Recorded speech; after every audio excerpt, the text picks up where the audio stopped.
Friends, അസ്സലാമലൈക്കും, നമസ്കാരം. This is Ramzana, Hiba and Misu. അപ്പം ഞാൻ ഇന്ന് വന്നിരിക്കുന്നത് ഒരു കിച്ചൺ ടൂറുമായിട്ടാണ്. അപ്പോൾ ഈ വീഡിയോ എല്ലാവർക്കും ഇഷ്ടപ്പെടുന്നു വിചാരിക്കുന്നു. അപ്പോൾ നമുക്ക് വീഡിയോയിലേക്ക് കിടക്കാം. അതിന് മുമ്പ് ചാനൽ സബ്സ്ക്രൈബ് ചെയ്യണം, ലൈക്ക് ചെയ്യണം, ഷെയർ ചെയ്യണം, കമൻറ്റ് ചെയ്യണം. അപ്പോൾ നമുക്ക് വീഡിയോയിലേക്ക് കിടന്നാലോ.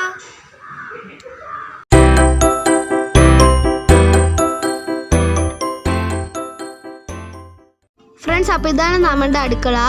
ഇത് വന്നിട്ട് ബ്ലാക്കും വൈറ്റും ആയിട്ടുള്ള കോമ്പിനേഷനാണ്. ഇവിടെ ആയിട്ടാണ് നമ്മുടെ ഫ്രിഡ്ജ് വരുന്നത്. അതുപോലെ മുകളിലായിട്ട് ധാരാളം സ്റ്റോറേജ് സ്പേസ് വരുന്നുണ്ട്. ഇവിടെ കബോർഡ് വർക്ക് ചെയ്തിട്ടുണ്ട്. അത് നല്ല ബ്ലാക്കും വൈറ്റും കൊണ്ട് തന്നെയാണ്. നിറയെ സ്റ്റോറേജ് സ്പേസ് ഉണ്ട്. ഇവിടെ അതിൻ്റെ അടുത്തായിട്ട് വിൻഡോ വരുന്നുണ്ട്. അതിൻ്റെ അടുത്തായിട്ട് നമുക്ക് പാത്രം കഴുകാൻ പറ്റുന്ന സിങ്ക് ഉണ്ട്. അതുപോലെ അതിൻ്റെ ടൈൽസും സൂപ്പർ ടൈൽസാണ്. നമ്മുടെ അടുക്കളയ്ക്ക് പറ്റിയ ടൈൽസാണ് കേട്ടോ. കണ്ടില്ലേ, ഗ്രാനൈറ്റ്.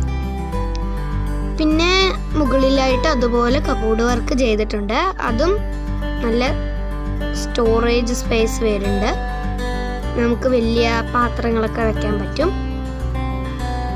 അതുപോലെ ഇവിടെ ആയിട്ടാണ് ഹോബ് വരുന്നത്. മുകളിലായിട്ട് ചിമ്മിനിയും വന്നിട്ടുണ്ട് കേട്ടോ. അതിൻ്റെ രണ്ട് സൈഡായിട്ട് വിൻഡോ വരുന്നുണ്ട്. വിൻഡോൻ്റെ അടുത്ത് തന്നെയായിട്ടാണ് ഒരു കബോർഡ് വർക്കും കൂടി ചെയ്തിരിക്കുന്നത്. അതും സൂപ്പറാണ്. ഇത് വന്നിട്ട് ടീ മേക്കറാണ് കേട്ടോ. ചായ ഉണ്ടാക്കാൻ പറ്റുന്നൊരു ഇതാണ്. അതുപോലെ ഒരു കബോർഡിൻ്റെ ഉള്ളിലായിട്ടാണ് നമ്മുടെ ഓവൻ വെച്ചിരിക്കുന്നത്. അതിൻ്റെ അവിടെ താഴെയായിട്ട് ഫ്ലവർ ബേസ് വെച്ചിട്ടുണ്ട്.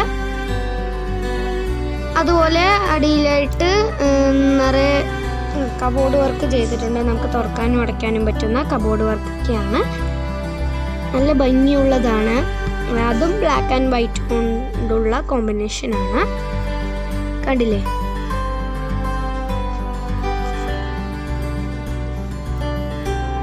അതുപോലെ റൂഫ് അലുമിനിയം ഫാബ്രിക് കൊണ്ടാണ് ആക്കിയിരിക്കുന്നത്.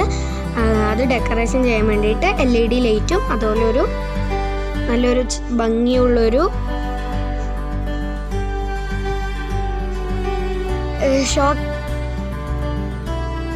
ഷോ ലൈറ്റ് വെച്ചിട്ടുണ്ട് കേട്ടോ. അതുപോലെ ഡോറും സൂപ്പർ ഡോറാണ്. കണ്ടില്ലേ,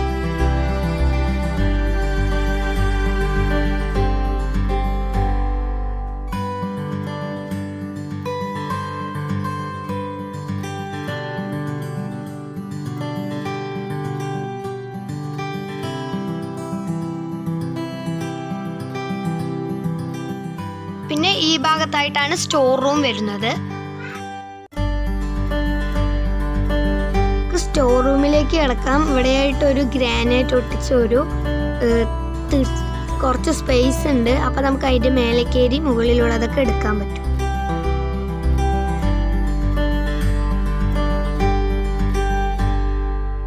ഇതാണ് വർക്കിംഗ് കിച്ചൺ. ഇവിടെയായിട്ടാണ് ഫിൽറ്ററൊക്കെ വരുന്നത്. വർക്കിംഗ് കിച്ചൺ ആണ് കേട്ടോ. അത് ബാക്ക് സൈഡിലാണ്, പുറത്താണിത്.